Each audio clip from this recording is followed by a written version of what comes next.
పిప్పళ్ళ సుప్రజ గారు అందరినీ ఆకర్షిస్తున్నారు అన్నారు. ఎలాంటి అనుభవాలు ఎదురవుతున్నాయి, ఎలాంటి ఎక్స్పీరియన్స్ ఉంది, ఇవన్నీ తెలుసుకున్నాం. ఎవరిని చూసి బాగా ఇన్స్పైర్ అయ్యారు మన రాజకీయాల్లోకి రావడానికి? మెయిన్ గా ఎవరిని బాగా ఇన్స్పైర్ గా తీసుకుంటారు?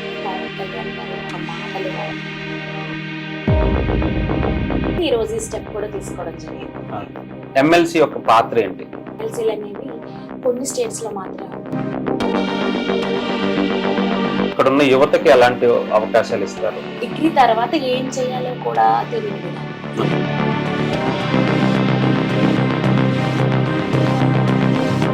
ఎమ్మెల్సీ అభ్యర్థిగా పోటీ చేస్తున్నాను. మీ యొక్క అమూల్యమైన మొదటి ప్రాధాన్యత ఓటు నాకు వేసి గెలిపించి శాసన మండలికి పంపిస్తారని ఆశిస్తున్నాను. Hi hello, welcome to our channel. ఆంధ్రప్రదేశ్లో ఎమ్మెల్సీ ఎన్నికల హోరైతే మొదలైపోయింది. ముఖ్యంగా చెప్పాలంటే ఏ పార్టీకి ఆ పార్టీలు, అలాగే ఇండివిజువల్గా ఎవరైతే పోటీ చేస్తున్నారో అందరూ కూడా ప్రచారాన్ని హోరెత్తిస్తున్నారు. గతంలో ఎప్పుడూ లేనటువంటి విధంగా చాలా కొత్తగా చాలా మంది బయటకు వచ్చి వాళ్ళ ఈసారి పోటీలో నిలిచి చూపిస్తున్నారు. అయితే దీంట్లో ముఖ్యంగా నరసాపురానికి సంబంధించినటువంటి పిప్పళ్ళ సుప్రజ గారు అందరినీ ఆకర్షిస్తున్నారు అన్నారు. అసలు ఎందుకని అంటే ఒక సామాన్య మహిళ గ్రాడ్యుయేట్ గా ఉండి ఎందుకని రాజకీయాల్లోకి వచ్చారు, అసలు ఎలాంటి అనుభవాలు ఎదురవుతున్నాయి, ఎలాంటి ఎక్స్పీరియన్స్ ఉంది, ఇవన్నీ తెలుసుకున్నాం. దేని గురించి రాజకీయాల్లోకి రావడం జరిగింది, ఇవన్నీ కూడా తెలుసుకునే ప్రయత్నం చేద్దాం. మేడం నమస్తే. నమస్తే అండి. మేడం చెప్పండి మేడం, ఎలా ఉన్నారు, ఏంటి అసలు ఎలక్షన్స్ మొత్తం క్యాంపెయినింగ్ బాగా చేస్తున్నట్టున్నారు? అవును సార్, బాగున్నానండి. ఎలక్షన్ క్యాంపెయిన్ బాగా చేస్తున్నాము. నోటిఫికేషన్ ఇచ్చిన తర్వాత నామినేషన్ అవ్వగానే మొత్తం ఫుల్ గా స్టార్ట్ చేసాం. అంతకుముందు నుంచి కూడా స్టార్ట్ చేశాను నేను. ఇంచుమించుగా మాకు ఇప్పుడు ప్రజెంట్ ఇక్కడ ఉమ్మడి ఉభయ గోదావరి జిల్లాలో అంటే తూర్పు పశ్చిమ గోదావరి జిల్లాల్లో ఈ ఎలక్షన్ జరుగుతుంది. అది నర్సాపూర్ కాన్స్టిట్యున్సీ అండి నాదైతే. అంటే ఇప్పుడు ఉమ్మడి తూర్పు అంటే పశ్చిమ తూర్పు గోదావరి జిల్లాలకు సంబంధించి పట్టభద్రుల అభ్యర్థిగా మీరు ఉన్నారు? పట్టభద్రుల అభ్యర్థిగా ఉన్నానండి.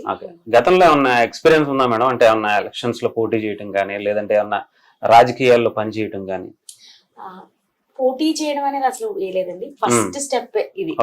ఎమ్మెల్సీగా పోటీ చేయడమే ఫస్ట్ స్టెప్. గతంలో రాజకీయాల్లో ఉండడం అంటే నేను జనసేన పార్టీలో యాక్టివ్ వేరు మహిళగా ఉన్నాను. అంతే తప్ప దేంట్లోని ఎక్కడా కూడా నేను పార్టిసిపేట్ అనేది చేయలేదు. ఎలక్షన్స్ లో నిలబడడం అనేది జరగలేదు. ఫస్ట్ టైం ఇది, ఫస్ట్ స్టెప్ అనే అనాలి. ఏంటి మేడం, అంటే ఒక సామాన్య గృహిణిగా ఉండి ఎందుకని ఎలక్షన్స్ లోకి రావాలనిపించింది, అంటే రాజకీయాల్లోకి రావాలనిపించింది, పోటీ చేయాలనిపించింది? అంటే సామాన్య గృహిణిగా అంటే కూడా అంతకుముందు నేను కొన్ని ల్యాబ్ లో వర్క్స్ చేయడం, సొంతంగా కొన్ని ల్యాబ్స్ మెయింటైన్ చేయడం, నేను బ్లడ్ టెస్టులు చేసేవి. అదే విధంగా పలు కళాశాల అధ్యాపకురాలుగా వర్క్ చేయడం. ప్రెసెంట్ కూడా కమింగ్ అడ్వకేట్ అండి, న్యాయ వృత్తిని అభ్యసిస్తున్నాను. అంటే చదువుల్లో మాత్రం అన్ని విధాలుగా టచ్ చేసుకుంటూ వస్తున్నాను. అన్ని రకాలుగా కూడా సొసైటీ మీద కూడా ఎంతో కొంత అవగాహన ఉన్నదాన్ని. సర్వీస్ చేయాలనే మోటో నాలో ఎక్కువగా ఉండేది చిన్నప్పటి నుంచి. ఇప్పుడే కాదు, విద్యార్థి దశ నుంచి కూడా సర్వీస్ చేయాలనే ఒక మోటో, మనం ఏదోటి చేయాలి, మనం పుట్టిన నేలకి ఏదోటి చేయాలనే ఒక ఉద్దేశంతో ఉండేదాన్ని. అప్పటి నుంచి సోషల్ యాక్టివిటీస్ లో ఎక్కువగా పాల్గొనేదాన్ని. అది ఎదుగుతూ ఉన్న కొద్ది బాగా పెరిగింది. ఈ ఎమ్మెల్సీ పట్టభద్రుల ఎలక్షన్ వచ్చేసరికి ఇది ఒక మంచి ప్లాట్ఫామ్ అనుకుని నేను ఒక స్టెప్ ఎదురుకేయడం జరిగింది. ఎవరిని చూసి బాగా ఇన్స్పైర్ అయ్యాను మేడం రాజకీయాల్లోకి రావడానికి? మెయిన్ గా ఎవరిని బాగా ఇన్స్పైర్ గా తీసుకుంటారు? నేనైతే పాలిటిక్స్ లోకి జనరల్ గా మా ఫ్యామిలీ బ్యాక్గ్రౌండ్ అయితే పాలిటిక్స్ లేవండి. ఎవ్వరు లేరు, పొలిటీషియన్స్ ఎవ్వరు లేరు. అండ్ మా ఫైనాన్షియల్ బ్యాక్గ్రౌండ్ కూడా ఏమీ లేదు. సో మేము ఏంటంటే 2014లో ఎప్పుడైతే జనసేన పార్టీ ఆవిర్భవించిందో అప్పుడు పవన్ కళ్యాణ్ గారి యొక్క మాటలు కానివ్వండి, ఆయన యొక్క ఆశయాలు, ఆయన మాకు చెప్పే విధానాలు కానివ్వండి, అవన్నీ బాగా ఆకర్షితులయ్యి కంపల్సరీ ఇటువంటి దాంట్లో ఉండాలి. ఆయన ప్రతి నిమిషం ఒకటే చెప్తూ ఉండేవారు, కొత్త నాయకులు రావాలి, కొత్త రక్తం రావాలి, యువ నాయకులు రావాలి. అలా వస్తే భవిష్యత్తు తరాలు బాగుంటాయి, వాళ్ళ ఆలోచన విధానం వల్ల మన యొక్క డెవలప్మెంట్స్ బాగుంటాయని ప్రతి నిమిషం ఆయన చెప్తూ ఉండేవారు. ఆ మాటలకి అట్రాక్ట్ అయ్యి ఈ పాలిటిక్స్ ఈ వేలోకి రావడం జరిగిందండి. జనరల్ గా లేకపోతే అసలు ఆ థాట్స్ ఏ మాకు ఉండేవి కాదు. మెయిన్ ఆయన యొక్క మాటలకు ఆకర్షితురాలని అయ్యే ఈ రోజు నేను ఇక్కడ దాకా వచ్చాను. ఆల్మోస్ట్ 2014 నుంచి దాదాపు ఒక దశాబ్ద కాలం పైనే మీరు రాజకీయాలను దగ్గరగా చూస్తున్నారు. ఇంక జాయిన్ అయ్యింది అది, ఉన్నదే అది అంతే. అప్పటి నుంచి పార్టీలో కూడా ఏమి పోటీ చేయాలంటే పాలిటిక్స్ గానే కాదు, వెండి తెర మీద కూడా ఆయన అభిమానించే వ్యక్తులం మేము. ఇంకా ఫుల్ ఇంకా ఆయన మాటలకి అట్రాక్ట్ అయ్యి ఈ రోజు ఈ స్టెప్ కూడా తీసుకోవడం జరిగింది. అంటే ఇక్కడ కాన్స్టిట్యున్సీకి సంబంధించి మీకు ఎలాంటి అవకాశాలు ఉన్నాయి అనుకుంటున్నారు మేడం? ఇక్కడ మీరు చేయవలసినటువంటి పనులు ఏంటి? మీరు ఎమ్మెల్సీగా ఇప్పుడు మీరు గనక ఇక్కడ గెలిస్తే ఇక్కడ ఉన్నటువంటి ప్రజలకి ఎలాంటి హామీ ఇస్తారు? అంటే ఇప్పుడు మనకి జరిగే ఎలక్షన్ ఒక కాన్స్టిట్యున్సీ వరకునే కాదండి, ఉమ్మడి ఉభయ గోదావరి జిల్లాలు. సో ఇప్పుడు అందుకని దీని ఒక్కదాని మీదే కాదు ఎఫెక్ట్, ఈ ఉమ్మడి ఉభయ గోదావరి జిల్లాల్లో ఎక్కడ ఏ సమస్య వచ్చినా అది ఎనీ డిపార్ట్మెంట్, ఏ ప్రాబ్లం అయినా సరే, ఏ విద్యార్థి కానివ్వండి, ఎవరికి ఏ సమస్య వచ్చినా వాటిని నేను కులంకుశంగా తెలుసుకుని దాన్ని ఏ విధంగా చెయ్యాలి, ఎలా పరిష్కరించాలి అనే దానికోసం చర్చించి వాటిపై పూర్తి సమీక్ష పెడతాను. వాళ్ళందరికీ కూడా ఎప్పుడు నిత్యం అందుబాటులో ఉంటూ వాళ్ళ సమస్యలు ప్రతిదీ కూడా నేను చేస్తానండి. అంటే చాలా మంది ఏంటంటే ఎమ్మెల్సీకి ఎమ్మెల్యేకి డిఫరెన్స్ పెద్దగా ఎవరికి అర్థం కాదు. ఎమ్మెల్యే అంటే ప్రతి ఒక్క ఓటు హక్కు ఉన్న ప్రతి ఒక్కళ్ళు ఓటేస్తారు, కానీ ఎమ్మెల్సీ అనేప్పటికీ అసలు ఎవరెవరు ఓటేయచ్చు, అలాగే ముఖ్యంగా ఎమ్మెల్సీ యొక్క పాత్ర ఏంటి కౌన్సిల్? జనరల్ గా ఈ ఎమ్మెల్సీలు అనేవి కొన్ని స్టేట్స్ లో మాత్రమే ఉందండి, అందులో మన స్టేట్ కూడా ఉంది. ఎమ్మెల్యేస్ అనేది ఇంకా శాసనసభలు ఉంటాయి. ఎమ్మెల్యేకి ఎమ్మెల్సీకి డిఫరెన్స్ ఏంటంటే ఎమ్మెల్యేని ప్రతి ఒక్క వ్యక్తి, ఓటరున్న ప్రతి ఒక్క వ్యక్తి కూడా ఎన్నుకుంటారు వాళ్ళని. ఈ ఎమ్మెల్సీ వచ్చేసరికి మెంబర్ ఆఫ్ లెజిస్లేటివ్ కౌన్సిల్ అంటారు దీన్ని, అలాగే పెద్దల సభ అని కూడా అంటారు. దీన్ని ఓన్లీ గ్రాడ్యుయేట్స్, డిగ్రీ పాస్ అయ్యి ఓటు హక్కు ఉన్న వాళ్ళు మాత్రమే దీన్ని ఓట్ చేసుకుంటారు. దీన్నే అందుకని పెద్దల సభ, దీనికి ఓట్ చేసే వాళ్ళని కూడా గ్రాడ్యుయేట్స్ లేదా మేధావి వర్గం నుంచి ఓట్ చేస్తారని అంటారు. ఎందుకంటే కొన్ని సందర్భాల్లో మనకి శాసన మండలిలో ఏదైనా శాసనసభలో ఏదైనా ఒక బిల్లు ప్రవేశపెట్టినప్పుడు దాంట్లో ఏదైనా అవకతవకలున్నా వాటన్నిటిని కూడా పెద్దల సభకు వస్తుందండి, అది శాసన మండలికి వస్తుంది. సో ఇక్కడ అందరూ కూడా మేధావి వర్గం ఉంటది కాబట్టి, విజ్ఞులు ఉంటారు కాబట్టి వాళ్ళందరూ కూడా దానిపై కులంకుశంగా చర్చించి తప్పులు దాకుండా దానిపైన సమీక్షించి దాన్ని ఆ బిల్ మూవ్ చేయడం జరుగుతుంది. దాంట్లో ఉన్న లోటుపాట్లన్నీ చూసుకుని అది అందరికి యూజ్ అవుతుందా లేదా, దాని వల్ల ఏమైనా ఇబ్బందులు ఉన్నాయా లేదా, దాని వల్ల ఉపయోగాలు ఏంటి, వీటన్నిటిని కూడా కులంకుశంగా చర్చ జరిగి ఇక్కడి నుంచి ఆ బిల్స్ పాస్ అవడం అనేది జరుగుతుంది. అంటే మీకు కంప్లీట్ గా ఐడియా ఉంది దాని గురించి, అంటే మీరు డిగ్రీ హోల్డర్ అని చదువుకున్నారు కాబట్టి. సో అంటే ముఖ్యంగా చాలా మంది ఎక్స్పెక్ట్ చేసేది ఏంటంటే ఎమ్మెల్సీ అంటే ఇక్కడ ఉన్న యువతకి ఎలాంటి అవకాశాలు ఇస్తారు, ముఖ్యంగా డిగ్రీ హోల్డర్స్ కి నిరుద్యోగం ఎక్కువగా ఉంటుంది. గోదావరి జిల్లాలో చాలా మంది చదువుకున్న వాళ్ళు ఎక్కువగా ఉంటారు కానీ ఉద్యోగాలు తక్కువ. ఇలాంటి వాళ్ళకి ఎలాంటి అవకాశాలు ఉంటాయి? కంపల్సరీ మెయిన్ నేను నిరుద్యోగ అభివృద్ధి మీదే కాన్సన్ట్రేషన్ చేద్దాం అనుకుంటున్నానండి. ఎందుకంటే చాలా మంది విద్యార్థులు డిగ్రీ తర్వాత ఏం చేయాలో కూడా తెలియని విధానం, ఏ విధమైన ఉపాధి అవకాశాలు అందుకోవాలో కూడా తెలియని విధానం. సో అటువంటి వాళ్ళ కోసం కెరీర్ గైడెన్స్ సెమినార్స్ ని కండక్ట్ చేయడం కానివ్వండి, అదర్ కంపెనీస్ తో కానీ కొన్నిటితో నేను టైఅప్స్ అయ్యి వీళ్ళకి సెమినార్ క్లాసులు నిర్వహించి ఏ విధంగా వెళ్ళాలి, స్కిల్ డెవలప్మెంట్ క్లాసెస్ ఇవన్నీ కూడా వాటి మీద అవగాహన కల్పించడం ఫస్ట్. త్రూ దాని ద్వారా వీళ్ళు దేనికి వెళ్తే బాగుంటుంది, నెక్స్ట్ స్టెప్ ఏంటి, హైయర్ ఎడ్యుకేషన్సా లేదా ఉపాధి అవకాశాలా వీళ్ళకి, వీటిపైన వాళ్ళకి పూర్తిగా అవగాహన కల్పించి మెయిన్ వాళ్ళ మీద కాన్సన్ట్రేషన్ చేస్తానండి. ఎందుకంటే రేపటి తరానికి మనకి కావాల్సింది వాళ్ళే. మన రాష్ట్ర అభివృద్ధి జరగాలంటే కావాల్సింది గ్రాడ్యుయేట్స్ కానివ్వండి వీళ్ళందరూ. సో మెయిన్ వాళ్ళ మీద మనం కాన్సన్ట్రేషన్ చేయగలిగి వాళ్ళకి ఉపాధి అవకాశాలు కలిగించగలిగితే కనుక మనకి మన ప్రాంతాలు ఇవన్నీ కూడా చాలా అభివృద్ధి చెందుతాయి. సో వాళ్ళ కోసం మెయిన్ కాన్సన్ట్రేషన్ చేస్తాను.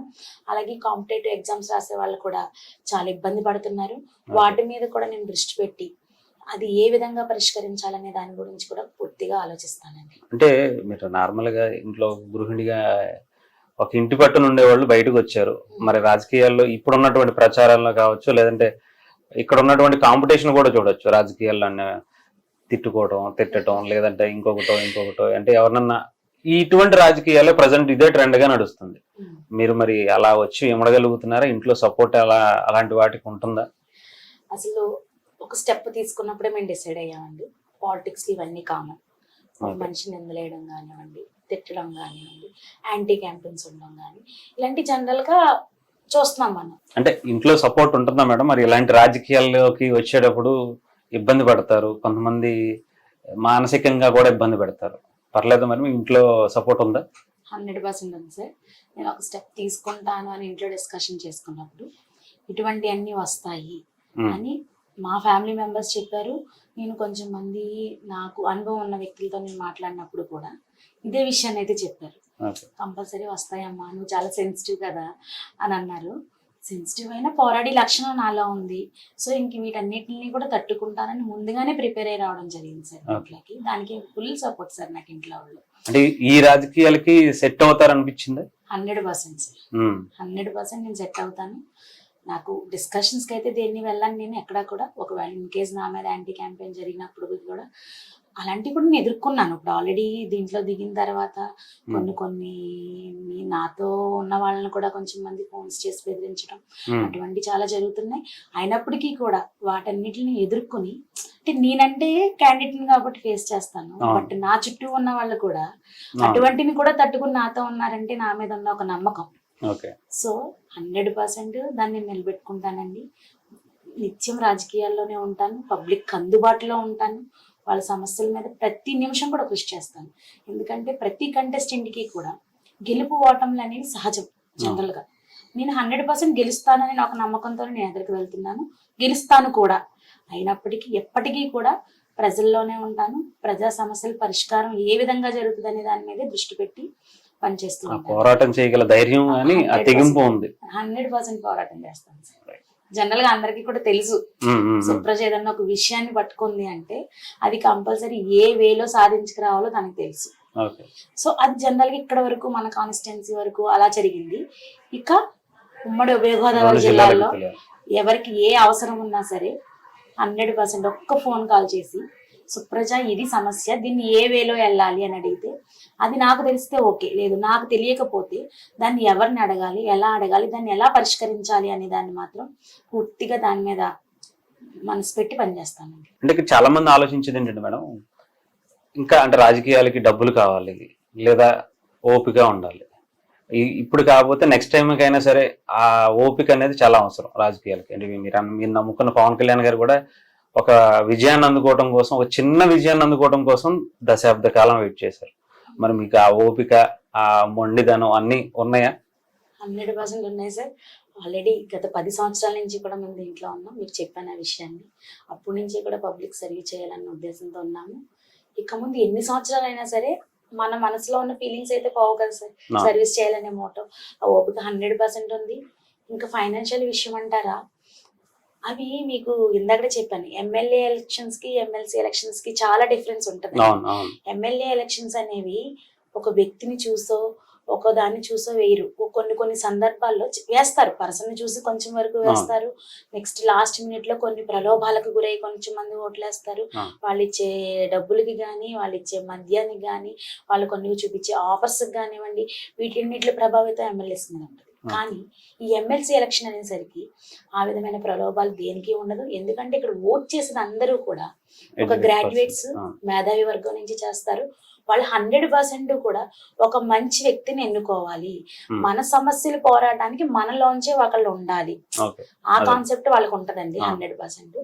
సో వాళ్ళు కంపల్సరీ వాళ్ళకి ఎవరైతే వర్క్ చేయగలుగుతారు, వర్త్ఫుల్ క్యాండిడేట్ అని అనుకుంటారో వాళ్ళనే ఎన్నుకుంటారు. కాబట్టి ఇక్కడ డబ్బుతో ప్రమేయం అస్సలు లేదండి. మనకి చెయ్యాలనే సంకల్పం గట్టిది అనుకుంటే అది ఎలా అయినా చేస్తాం. ప్రతిదీ డబ్బుతో అయితే ముడిపెట్టిన అవసరం లేదు. అది కూడా మేము చేసి చూపిస్తాం. అంటే సుదీర్ఘంగా రాజకీయాల్లో ఉండడానికి ఆ ఓపిక ఉంది. 100% ఉంది సార్, ఉంటాను కూడా. అంటే ఎటువంటి ఇబ్బందులు వచ్చినా సరే, అంటే గెలుపు ఓటములు పక్కన పెడితే ఆ ధైర్యం ఉంది. ఇన్ని సంవత్సరాల పాటు నేను ఇంకా ఉండగలుగుతాను. గెలుపు ఓటములను పక్కన పెట్టాను. నేను రావడం కూడా మెయిన్ ఉద్దేశం చెప్పాను కదా సార్ మీకు, ఆయన యొక్క ఆశయాలు, పవన్ కళ్యాణ్ గారి యొక్క ఆశయాలు, సిద్ధాంతాలు. సో అటువంటిప్పుడు వాటిని ఎలా బ్రేక్ బలంగా తీసుకున్నారు? చాలా బలంగా తీసుకున్నాను సార్. గెలుపు ఓటములను పక్కన పెడితే పబ్లిక్ కి 100% నేను సపోర్ట్ గా ఉంటాను, పబ్లిక్ లోనే ఉంటాను.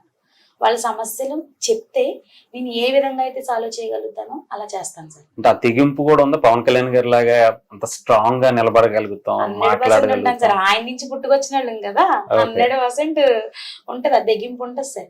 ఈ రోజు నా తెగింపు కూడా అదే అని అనుకోవచ్చు మీరు. అంటే అక్కడ అంత బలంగా తీసుకోగలిగారు. మరి ఈ రోజు నేను స్టెప్ వేసానంటే దానికి కారణం కూడా అదే. ఓకే సో ఈ తెగింపు నేను ఇప్పుడు ఎలా అయితే స్వతంత్ర అభ్యర్థిగా వచ్చానో అలానే ఉంటాను కూడానండి. ప్రతి ఒక్కరికి సర్వీస్ చేస్తాను. ఒకటే చెప్పాను, ఎలా వచ్చావమ్మా, నీకు ఏ వింగ్స్ సపోర్ట్ ఉన్నాయని కూడా నన్ను వెళ్తున్న చోట చాలా మంది కోచింగ్ చేస్తున్నారు. ఒక గ్రాడ్యుయేట్స్ అనే వింగ్ నాకు సపోర్ట్ ఉంది, మహిళా వింగ్ నాకు సపోర్ట్ ఉంది, మేధావి వర్గం నాకు సపోర్ట్ ఉంది.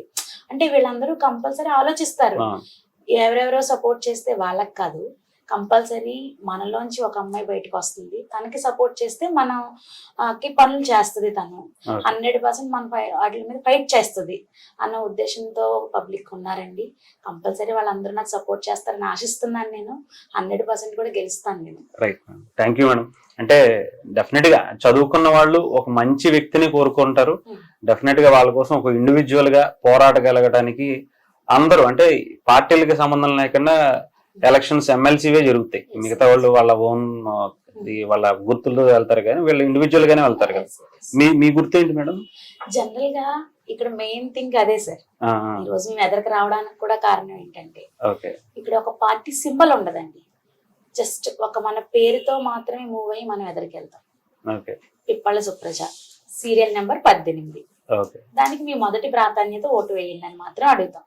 ఇక్కడ ఏ విధమైన సింబల్స్ కూడా మనకు కేటాయించారు. ఒక్క మన పేరుతో మాత్రమే మనం ఫ్రంట్కి వెళ్తాం. సో ఆ ఉద్దేశంతో నేను ఎదురుకు వచ్చాను. అదే కాన్సెప్ట్. మిమ్మల్ని చూసే మీలో ఉన్నటువంటి ధైర్యాన్ని, మీరు మీలో ఉన్నటువంటి దాన్ని చూసే ఓటు వేయాలి సార్. అంటే ఎవరిని చూసి, అంటే ఎవరికైనా సరే. సో అంటే మీ పాంప్లెట్ కూడా చూసాను మేడం, బ్రోచర్ అది. ఎక్కడ కూడా అంటే నేను సైతం అని ఒకటే పెట్టారు. ఎక్కడ మీరు మేనిఫెస్టో అవన్నీ కూడా ఎక్కడ దాంట్లో అనౌన్స్ చేయలే. చాలా మంది ఏంటంటే మేము ఇది చేసేస్తాం అది చేసేస్తాం అని చెప్పి మొత్తం అంటే మేనిఫెస్టో మొత్తం పెట్టేసి చెప్తారు. చేస్తారా లేదా అన్న తర్వాత సంగతి. అసలు ఎందుకని పెట్టలేదు మేడం? నేను సైతం అక్కడ హెడ్డింగ్ లోనే ఉంది సార్. ప్రతి సమస్యకి నేనున్నాను అని అర్థం. అంటే ప్రతి సమస్యకి నేనున్నాను, పోరాడతాను. ఆ ఉద్దేశంతో నేను ఆ క్యాప్షన్ పెట్టుకోవడం కూడా జరిగిందండి. పైన మేనిఫెస్టో అంటారా, 1, 2, 3, 4, 5 లేదా ఒక 15 రాస్తాం. నిరుద్యోగృతి కల్పిస్తామని కానీ, డిఎస్సి నోటిఫికేషన్స్ ఇస్తామని, జాబ్ క్యాలెండర్స్ ఇస్తామని, మహిళలకు రక్షణ కల్పిస్తామని, అలా కొన్ని రకాలు మాత్రమే మనం రాస్తామండి.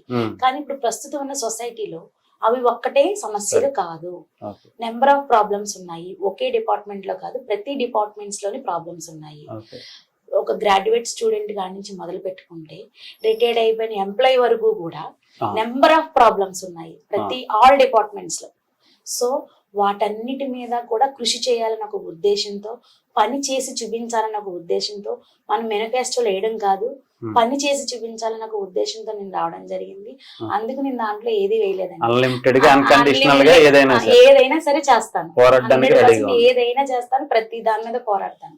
అందుకు 2-3 ఏసట్లతో ఆపేయాలని ఉద్దేశంతో రాలేదండి. అంటే పర్టికులర్ గా ఇది అది అని ఏం లేదు, ఏది సమస్య ఉన్నా ఏది న్యాయం అనిపిస్తే దాని మీద పోరాడతాను. మెయిన్ కాన్సెప్ట్ కూడా అదే. నేను సైతం అంటే ప్రతి సమస్యలో నేను ఉంటాను, ప్రతి సమస్యపై నేను పోరాటం చేస్తాను. నేను సైతం అన్నదానికి న్యాయం చేయగలుగుతారు ఈసారి?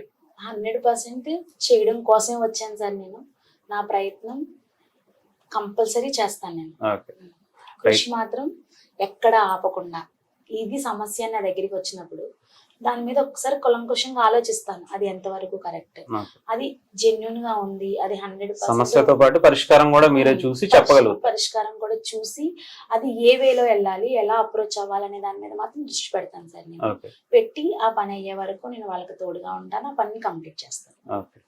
Right madam, thank you. మీకు కూడా ఆల్ ద బెస్ట్. ఇంకా ఎందుకంటే ఫస్ట్ స్టెప్ వేస్తున్నారు, అది కూడా గ్రాడ్యుయేట్ ఎలక్షన్స్ కి. డెఫినెట్ గా మంచి వాళ్ళందరూ ఒక తాటిపై ఉండి ఒక గెలుపు వస్తే గనక ఈసారి ఎలా ఉండబోతుందో మనం ఈసారి మొన్న ఎలక్షన్స్ అప్పుడు కూడా చూసాం. మీరు కూడా ఇంకా యాడ్ అయితే గనక ఇంకా మంచి ఇంపాక్ట్ కనిపిస్తుంది. నెక్స్ట్ ఏంటంటే, నేను ఎమ్మెల్సీ అయిన తర్వాత కూడా నేను ఎక్కడైనా క్యాంపెయిన్స్ చేస్తున్నప్పుడు ఒకటే విషయం చెప్తున్నానండి అందరికీ కూడా, ఇప్పుడు వరకు ఎమ్మెల్సీస్ ఎలా వర్క్ చేశారు అనేది నేను మాట్లాడాను. బట్ నన్ను ఒక్కసారి గెలిపించి శాసన మండలికి గనక పంపించగలిగితే నెక్స్ట్ ఎమ్మెల్సీ అనే వ్యక్తి ఎలా ఉంటారు, కొత్త ట్రెండ్ అయితే 100% సెట్ చేస్తాను. నేను నా ఆలోచన విధానం కూడా నేను ఒకటే ఫిక్స్ అయ్యాను, పబ్లిక్ కి నిత్యం అందుబాటులో ఉండాలి. నెగ్గేసామా వెళ్ళిపోయామా ఈ కాన్సెప్ట్ కాదు. ఒక్కొక్క మనకి చాలా కాన్స్టిట్యున్సీస్ ఉన్నాయండి ఉమ్మడి గోదావరి జిల్లాలో. సో ఒక్కొక్క మండలానికి కానీ ఒక్కొక్క కాన్స్టిట్యున్సీస్ వైజ్ కానీ నేను ఒక సమావేశాలు ఏర్పాటు చేసి అక్కడ ఉన్న సమస్యలు ఏంటని తెలుసుకుని అలా మంత్లీ వైజ్ కూడా వాళ్ళ నుంచి ప్రాబ్లమ్స్ నేను గ్యాదర్ చేసుకుని వాటిపై పూర్తిగా దృష్టి పెట్టి పరిష్కరించడమే లక్ష్యంగా నేను పనిచేస్తానండి. ఓకే, బాగుంది మేడం. మీ ఆలోచన కూడా అంటే నిత్యం ప్రజల్లో ఉండి వాళ్ళ సమస్యలు తెలుసుకోవడమే. కదా వాళ్ళ అంటే సమస్యలు కొత్తగా ఒక తెలుసుకోవడం ఎమ్మెల్సీ అంటే ఎంత చెయ్యొచ్చా అనే ఆలోచన. ఎంత చెయ్యొచ్చు అనేది వాళ్ళకి నేను చూపిస్తాను. వాళ్ళకి పరిష్కార మార్గంగా నేను ఉంటాను. అవి తెలుసుకుంటేనే కదా నేను వెళ్ళి మండలిలో కూడా మాట్లాడగలుగుతాను. సో వాటిని 100% చేసి చూపిద్దామనే ఉద్దేశంతో వచ్చాను. నేను చేస్తాను. గెలుపు వాటిని పక్కన పెట్టి పనిచేస్తాను నేను. కానీ నేను ఇప్పుడు ప్రచారం చేస్తున్న ప్రతి చోట కూడా నిజంగా ఎంకరేజ్మెంట్ ఎలా ఉందంటే ఈ రోజు నేను గెలిచేసానే అన్న ఫీలింగ్ కలిగే విధంగా నాకు సపోర్ట్ చేస్తున్నారు పబ్లిక్ అంతా కూడా.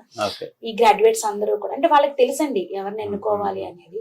కంపల్సరీ నన్ను బ్లెస్ చేసి వాళ్ళందరూ శాసన మండలికి పంపిస్తారని ఆశిస్తున్నాను. 100% వాళ్ళకి వర్క్ కూడా చేసి చూపిస్తాను. రావాలి అంటే మీలాంటి వాళ్ళు, చదువుకున్న వాళ్ళు రావాలి. డెఫినెట్ గా సమస్యలు అంటే పరిష్కారం కోసం మీలాగా ఆలోచించి దానికి సమస్య ఉన్నదనే దాన్ని పోరాటం చేయడం కాకుండా దాని పరిష్కారం కూడా తీసుకుని చెప్పటం, పోరాటం చేస్తానని చెప్పటం. అంటే మీలాంటి వాళ్ళకి కొత్త వాళ్ళకి అది కూడా ఎప్పుడు ఇంటి బట్టి నుండి మీలాంటి వాళ్ళకి వచ్చి పోటీ చేసినప్పుడు అవకాశం ఇస్తేనే మీరు కూడా ఒక కొత్త ట్రెండ్ పవన్ కళ్యాణ్ గారు ఎలా కొత్తగా తీసుకొస్తున్నారో ఆ టైప్ లో మీరు కూడా చేంజెస్ తీసుకురాగలుగుతారు. So all the best madam మీకు కూడా.